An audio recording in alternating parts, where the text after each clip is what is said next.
As high school students, we get a lot of assignments, but rarely do we get an assignment that affects people halfway around the world.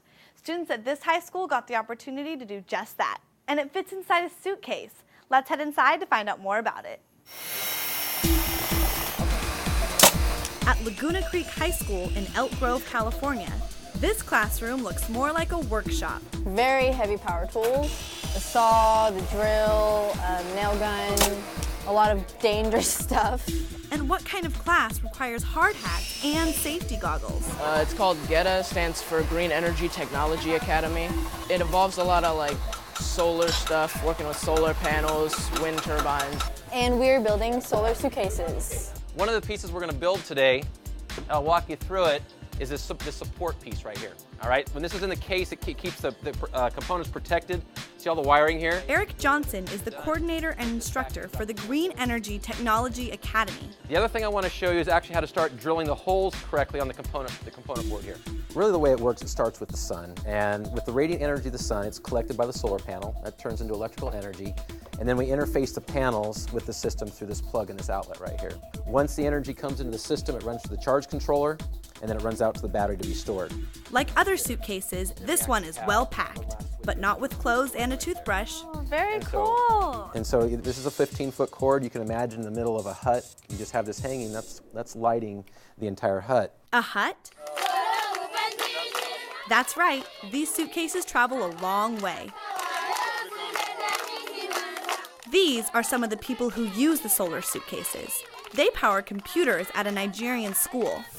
And across the Indian Ocean, where solar panels are installed on a roof, the solar suitcases provide electricity for this village in Thailand. Every day in class, the students see pins on this wall map, reminding them where the solar suitcases have traveled in the 4 years they've been making them. To date, we're in 18 different countries, and we've shipped about 60 solar cases out, so we still have 20 still ready to be shipped out.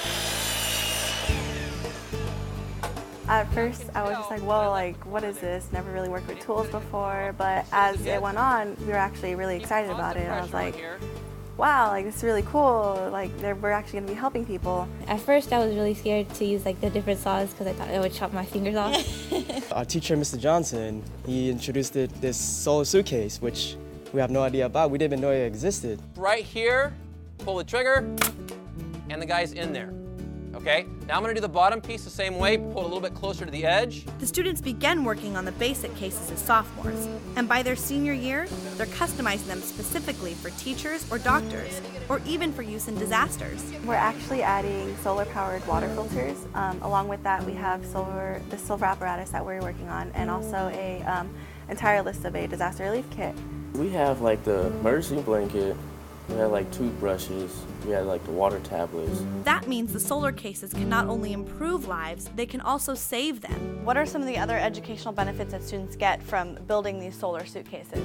One of the big things is they get a community mindedness. They get outside of themselves. They realize that what they're doing is serving others and helping others. That's a big part of it.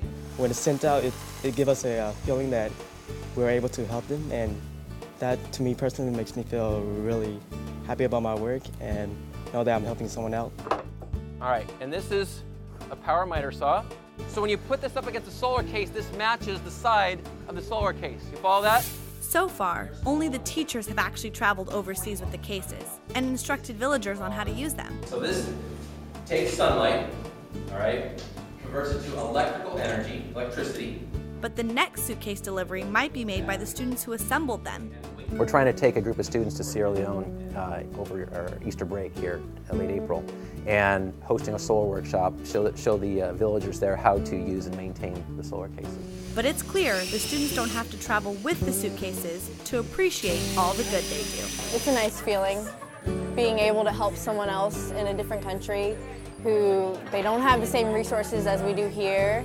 And solar suitcases are a really big deal, and it's green energy, which makes it all the better. I get to see kids excel who don't typically excel. We have projects where they do feel successful. And knowing that their work makes a difference in somebody else's life, gives them joy, it gives me joy, is huge for me. I like to see the success in their eyes.